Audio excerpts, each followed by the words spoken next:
What is up, God Gamers? And if you missed this weekend's Freljord Cup, here are the scores here.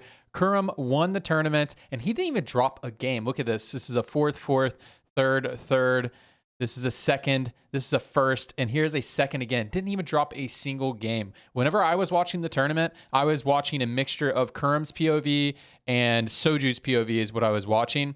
And this video is just a quick discussion video. I want to talk about something that I heard a lot of discussion about at the beginning of this set. Not as much anymore. And that is that TFT is like an easy game. An easy game to like play at the high level. And what I mean by that is just look at this score sheet, and almost everybody on this score sheet is a TFT boomer.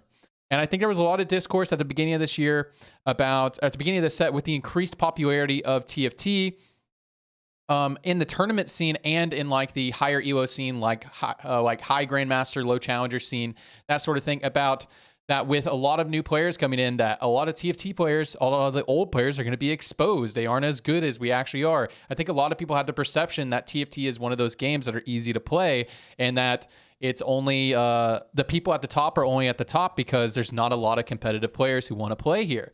But look at this. Look at this. And excuse me if I don't remember some people, but Kurumx, TFT boomer. Robin, TFT boomer. Dishop, TFT boomer. DQA, I mean, he's a zoomer, but he's a TFT boomer. Vanilla XD, I'm actually not sure.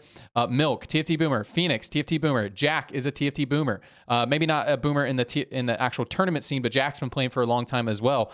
And so I just wanted to open up this discussion about this topic and kind of where this perception comes from, that a lot of people think that TFT is an easy game.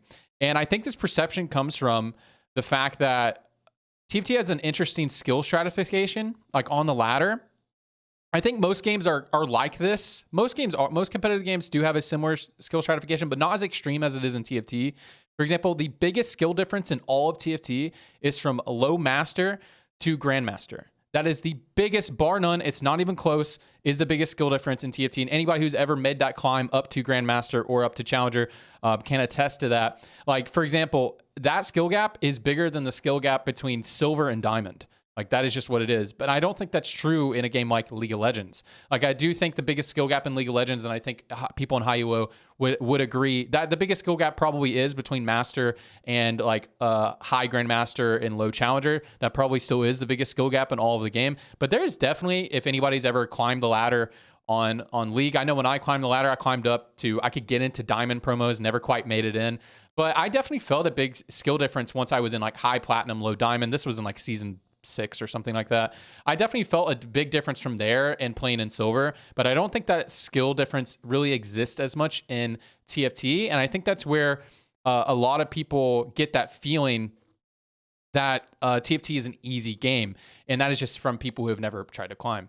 And I think this is best expressed in, if you guys know the player Rohan God, he has hit the highest rank in every single Riot game. Every single one of them, even the mobile game, he's hit the highest rank in all of them. And he says TFT was the hardest game, or maybe the second hardest one. I think he does say it's the hardest one to hit challenger in, and that's because the sheer amount of games you have to play. Let me just show you guys something. Let me show you something. These are the people you have to compete against. Let's just go over to LOL Chess real quick. LOL Chess. Look at this. All right, look. All right, here's my account. Here's my account. I'm in Grandmaster right now. Look at my accounts. Oh, it's going to take a second to load. All chess.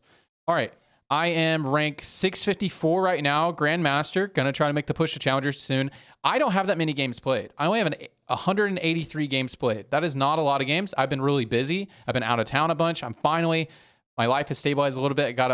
Can play some games. Well, let me show you what you're competing against whenever you want to try to make these climbs. Because once you start getting into Grandmaster, you'll start getting high challenger players in your lobby and lower challenger players in your lobby. Soju has 709 games played. He has 500 more games played than me. Okay? Let's look, how much does Kurumx have played? Oh, his name is something else on here. Okay, let me just go to leaderboards. Like, what I'm trying to express here is TFT is a grind fest. Look how many games Bebe has played. Bebe has 400 played, right? He has double the amount of games played. That's in Korea. But let's go North America. Because Soju is an extreme example, right? But that's someone you have to compete with. Dish Soap, almost 500. Milk, 400. Milk plays on alts, though. Precedent, nearly 700. I Was Iverson, 335. Not sure if he has another one. This is Setsuko, almost 700. Robin, 500. Vile, almost 400. Kyun, 500. Look at this. Like, so this is what it takes to actually get into high elo. And this is really what I wanted to talk about in this video. Not really talking too much about this, but I just think it's really awesome that, you know, TFT has gotten more popular this set probably than it's ever been before. And we still have all the boomers. All the boomers are still reigning supreme. The new guard isn't coming in yet. I mean, I would love to see more new blood coming in here and performing well. But I think it's just amazing to see that even with TFT's increased popularity and everything going around here and the discourse around like TFT's an easy game or that sort of thing, the same people who have been on top since the beginning are still on top now. And that's because TFT is a grind fest and is actually an extremely skillful game on the highest level of play. And I just think that's really cool. And that's what I wanted to talk about in this video. Put down in the comments whatever you guys think. But anyways, that's pretty much it for this video. I appreciate y'all. I love you all. And I love TFT. See you on the next one.